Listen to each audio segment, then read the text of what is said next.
Hello, viewers. Today is Wednesday, October 30th, 2024. I'm here to share my thoughts and opinions on the US presidential elections 2024. Today, I'm going to look at the early voting data from the state of Wisconsin. And let's go straight into the presentation. There we go. Here you see the 2020 map based on the results from the 2020 presidential elections. The blue counties are the counties that were won by Joe Biden. He won around 14 counties out of the 72 counties in the state of Wisconsin. The remaining 58 counties were won by Donald Trump. So let me go on to the next slide. So if you look at the total number of registered voters, according to the Wisconsin government website, they're looking at 3.5 million voters in the state of Wisconsin. I am kind of not sure whether this is the right number, but this is what they have listed out on their website, so I have to go with that number. The reason I'm skeptical about this number, I feel that this should be close to 4 million. The reason is in 2020, the total number of votes polled were like close to 3.3 million. And that was only around 72% of the registered voters. So if 3.3 million is representative of just 73%, I think that the total registered voters in 2020 itself should be close to 4 million. And I don't know how they right now are saying in 2024 it's 3.5 million.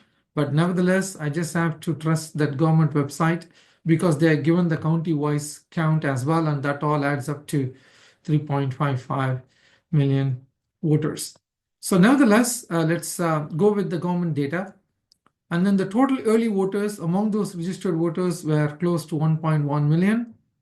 And this percentage of early voters based on this registered voters number is 31.19%. Then if we come down to the next one, as I mentioned, in 2020, we got close to around 3.3 million votes.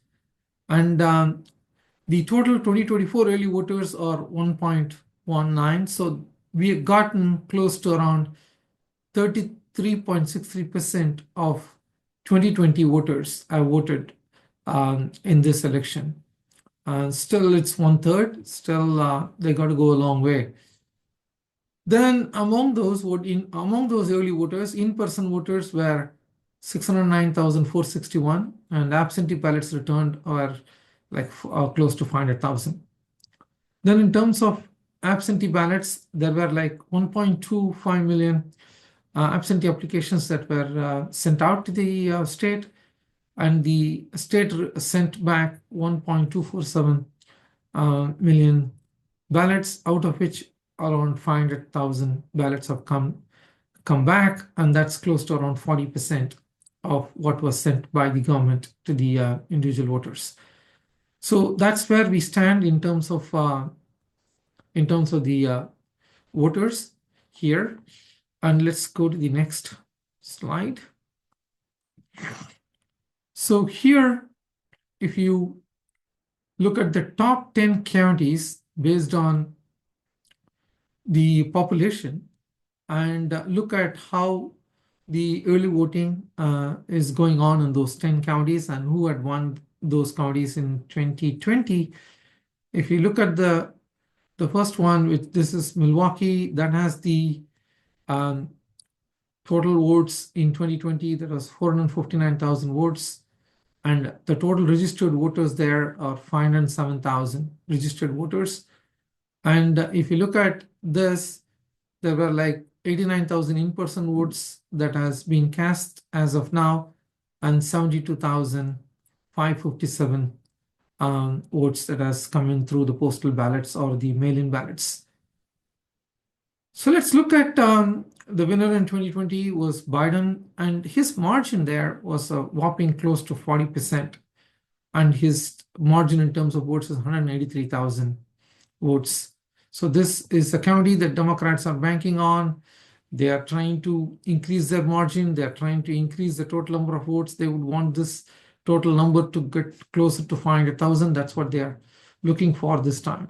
Then the next one is Dane County, again a very populous county, and the total number of registered voters there were 390,000. Again here, in-person absentees 75,000, mail-in ballots 70,000, and this county Biden won by a whopping 52%, and the total number of votes in terms of margin was 181,000. So again, this is a very populous county, and if you look at these two are the reasons why Democrats are winning Wisconsin, and even if they are losing by a smaller margin, they are basically coming close because of these two counties, because they are the most populous counties in the state of Wisconsin. And then you look at Waukesha. Trump had a very good margin here. In 2020, he won by around 55,000 votes out of the 267,000 votes that were polled in 2020. And according to the government, the total registered voters as of today is only 285. I really doubt this number, because when 267,000 people have voted, close to 268 had voted in 2020, they are saying the current registered voters is only 285. That's very hard for me to imagine, but nevertheless, we'll go with the government data. And this county, Trump won by a very good margin. And Waukesha is one county Trump is going to look forward to either increasing his margin, or he would like to not lose any votes to Kamala Harris in this county. Then you look at, going down the list, look at Brown County. He won by only 7.19%. And so this is not a great margin for him. You look at the top margins for the Democrats, they are winning at a very significant margin, but look at this one, it's only 10,360. And then you go to Outagamie, again, he's winning only by 10,000 votes. He won by only 10,000 votes in 2020. So you go down this list, Racine, it's even lower. So there is a very good possibility that Kamala Harris might even pick up Racine this time. I will tell you why once I finish this. And then Winnebago, again, the margins are very low. He has won that county, but the margin is very low in 2020. We do have a good turnout so far, 32,000 out of the 98,000, but nevertheless, the margin is low. Then you look at the Rock County. This is a county that Biden won in 2020.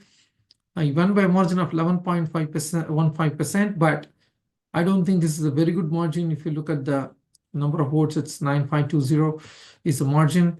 It's not a very big county, but nevertheless, still, this is one county I will watch out for. Is Kamala Harris performing to the level of Biden, or is she overperforming, or is she underperforming? That will give you a good indicator on how the state of Wisconsin is going to go. Then you look at Washington County, he won by a very good margin. This is the kind of margin that you would like to get in the other counties as well to win Wisconsin. So this is one county that the Trump campaign will be looking forward to on election night. Then you have Kenosha County. Again, he won, but by a very small margin. This is again a county where the Kamala Harris campaign might be looking to flip this county to blue. These three counties, out of the three, I think Racine and Kenosha, Democrats are saying that they have a very good chance to turn this to blue at this time of this in 2024 election studies. So let's go back and look at the map and see exactly where Racine is, where Kenosha is, and why the Democrats are confident. Look at where it is. See, this is Milwaukee, a Democratic stronghold. They get a very good margin in terms of victory there. That is Racine. This is a suburb of Milwaukee. Kenosha, then an extended suburb of Milwaukee. So these are the two places that the Democrats, they think that they have a chance to flip this county from red to blue.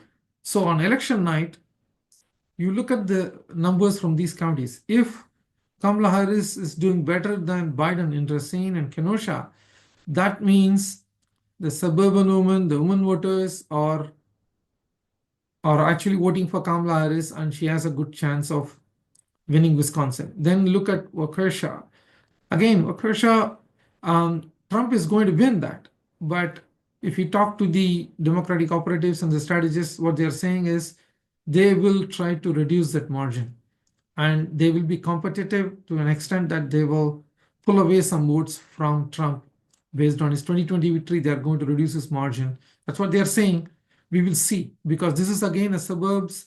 This is again a place where the Democrats think that the suburban women, the exurbs, the women from those areas are going to vote for Kamala Harris. We will know Tuesday night. And so then Columbia, this is one county that Democrats are feeling a little confident. This is again a suburb of the Dane County. That's where the Dane County is another county other than Milwaukee, as I told you, where they are going to run up their numbers. So this extended suburbs in Columbia, they are thinking that they will do very well here. So, so if you look at this map, and if you look at how the 2020 election has played out, Biden won by only around 20,000 votes, and Trump in 2016 won by only around 20,000 votes, 20,000 odd votes.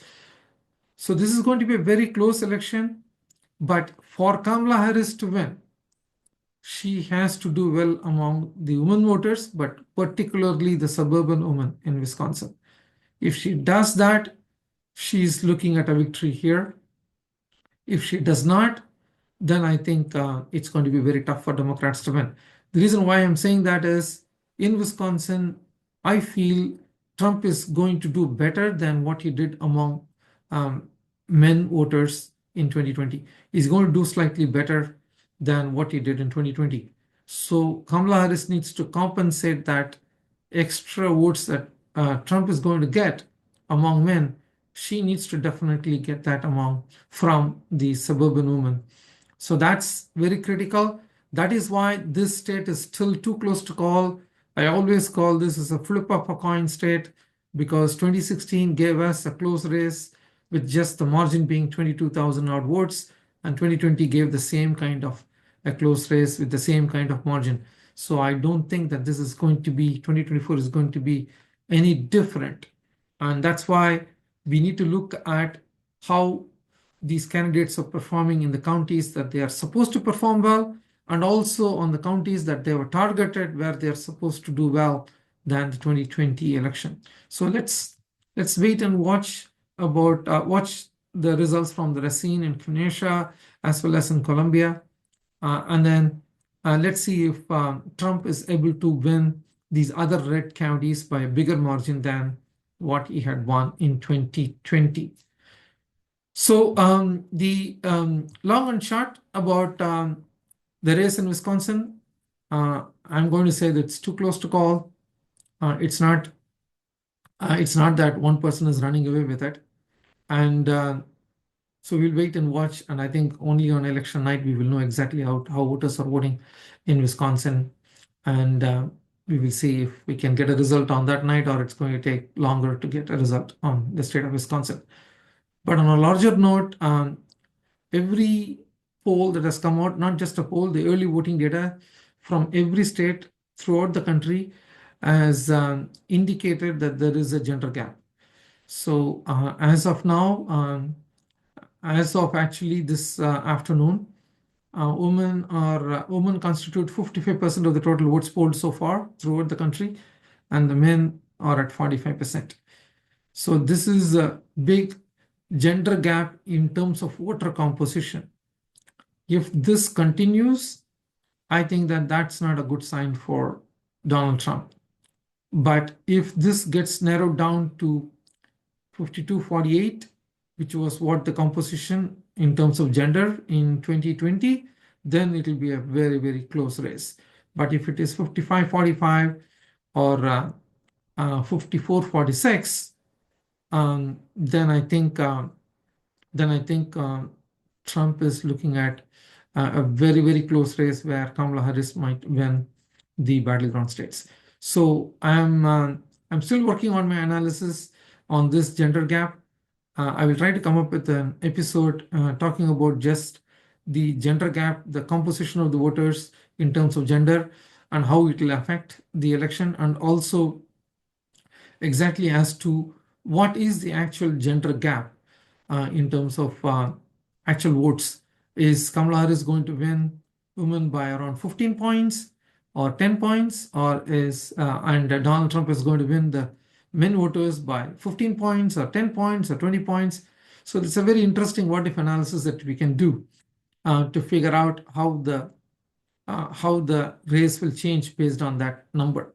So I'll try to come back with an episode about the gender analysis. But that's it for me today, and I'll come back to you with another episode tomorrow. Till then, take care.